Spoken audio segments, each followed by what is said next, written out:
Friends, welcome to ಉಷಾಚಿನ YouTube channel. So ಇವತ್ತು morning 8:30 ಆಗಿದೆ.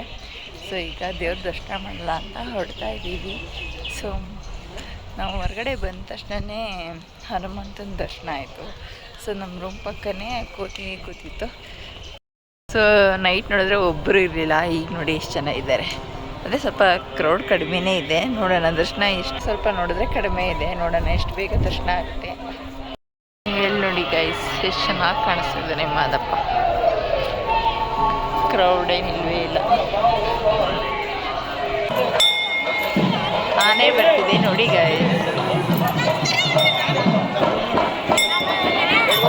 ಗೈಸ್ ಇವಾಗ ದರ್ಶನಕ್ಕೆ ಅಂತ ಹೋಗ್ತಾ ಇದ್ದೀವಿ. ಅಷ್ಟೇನು ಕ್ಯೂ ಇಲ್ಲ. ಸೊ ಬೇಗನೆ ಮೂವ್ ಆಗ್ತಿದೆ. ಸೊ ದರ್ಶನ ಆದಮೇಲೆ ಸಿಗ್ತೀನಿ ಗೈಸ್. ದರ್ಶನ ಎಲ್ಲ ಬೇಗ ಮುಗೀತು. ಸೊ ಈಗ ಪ್ರಸಾದ ಕೊಡ್ತಿದ್ದಾರೆ. ಸೊ ತಿಂದಾನ ಅಂತ ಅಂದ್ಬಿಟ್ಟು ಹೊರಡ್ತಾ ಇದ್ದೀವಿ. ನಾನು ನೋಡಿದ್ರಷ್ಟಿಲ್ಲ, ಬಟ್ ಕ್ಯೂ ಮಾತ್ರ ದೊಡ್ಡದಾಗಿದೆ. ಸುತ್ತಾ ಇದ್ದೀನಿ ಅಷ್ಟೇ. ಬಾತು ಮತ್ತು ಸೀಪಂಗಲ್ ಮಾಡಿದ್ದಾರೆ ನೋಡಿ. ಸೊ ಎಲ್ಲರೂ ಕೂತಿದ್ದೀವಿ. ಸೊ ಪ್ರಸಾದ ಮಾತ್ರ ತುಂಬ ಚೆನ್ನಾಗಿತ್ತು. ಬಾತು ಮತ್ತು ಸೀಪಂಗಲ್ ಮಾಡಿದರು, ಸೂಪರಾಗಿತ್ತು. ಸೊ ಈಗ ತಿನ್ಕೊಂಡು ಇಲ್ಲಿ ಲಾಡು ಪ್ರಸಾದ ತೊಗೊಂಡು ಹೊರಡ್ತಾ ಇದ್ದೀವಿ ಈಗ ರೂಮ್ ಕಡೆಗೆ. ಗೈಸ್ ಇವಾಗ ದರ್ಶನ ಎಲ್ಲ ಮುಗೀತು, ರೂಮಿಗೆ ಬಂದಿದ್ದೀವಿ. ಸೊ ಇಲ್ಲಿ ಫ್ರೆಶ್ ಅಪ್ ಆಗಿಬಿಟ್ಟು ಲಗೇಜ್ ಇದೆ.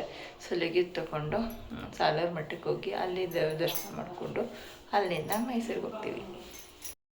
ಈಗ ನಾನು ಸಾಲೂರು ಮಠಕ್ಕೆ ಬಂದಿದ್ದೀನಿ. ನಾನು ತುಂಬ ಚಿಕ್ಕ ವಯಸ್ಸಲ್ಲಿ ಒಂದು 5ನೇ ಕ್ಲಾಸಲ್ಲಿ ಬಂದಿದ್ದು.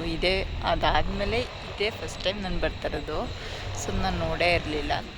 ಸೊ ಅದಕ್ಕೋಸ್ಕರ ಬಂದಿದ್ವಿ. ಲಾಸ್ಟ್ ಟೈಮ್ 2 ಸಲ ಬಂದಾಗಲೂ ಮಾಶಿನ ಬೆಟ್ಟಕ್ಕೆ ನೋಡಿರಲಿಲ್ಲ. ಸೊ ಅಲ್ಲಿ ಈ ಸಲ ನೋಡಲೇಬೇಕು ಅಂತ ಇವತ್ತು ಬಂದಿದ್ದೀನಿ. ನೋಡೋಣ. ಸೊ ಈ ಬ್ಲಾಗ್ ನಿಮಗೆ ಇಷ್ಟ ಆಗಿದೆ ಅಂತ ಅನ್ಕೋತೀನಿ. ಇಷ್ಟ ಆದರೆ ಲೈಕ್ ಮಾಡಿ, ಶೇರ್ ಮಾಡಿ, ಕಮೆಂಟ್ ಮಾಡಿ. ಪ್ಲೀಸ್ ನನ್ನ ಚಾನಲ್ಗೆ ಸಬ್ಸ್ಕ್ರೈಬ್ ಆಗಿ. Thank you.